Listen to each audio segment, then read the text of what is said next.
As the institutions that upheld negative power gradually lost their authority, positive power became the newest form of coercion.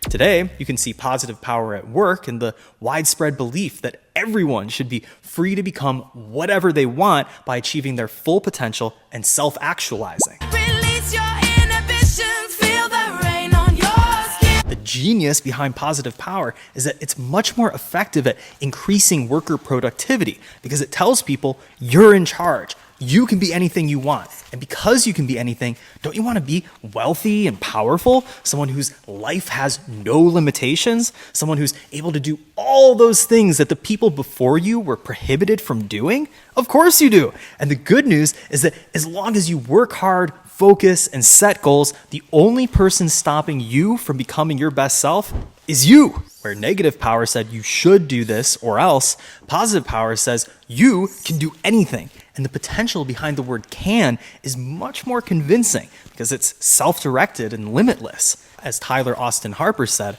positive power encourages us to think of ourselves as our own startups, adopting a pro-growth mindset for our personhood and deregulating our desires.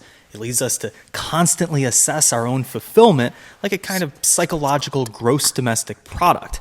And like the GDP, our fulfillment must always increase. The nonstop liberal emphasis on doing the work is merely a synonym for the self-improvement slogan to work on yourself. Byung-Chul Han refers to this as a shift from a disciplinary society into an achievement society, ruled by the carrot of affirmation rather than the stick of discipline.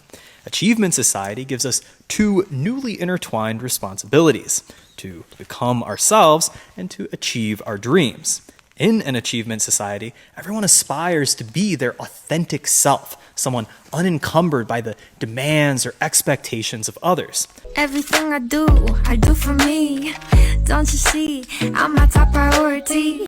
Nothing beats when I'm good with me. I own myself, nobody's property. The only authority figure that authentic people are responsible for answering to is themselves, which is how each of us became our own boss. People living in achievement society aren't bound by duty to anyone else. They view self-directed work as an opportunity for freedom, pleasure, and the pursuit of even their most far-flung dreams. One thing about me is that the quality of my life drastically changed once I realized I can do whatever the fuck I want. They expect to profit from the enjoyment of their work because they see the pleasure of becoming their authentic self and achieving their career dreams as being one and the same.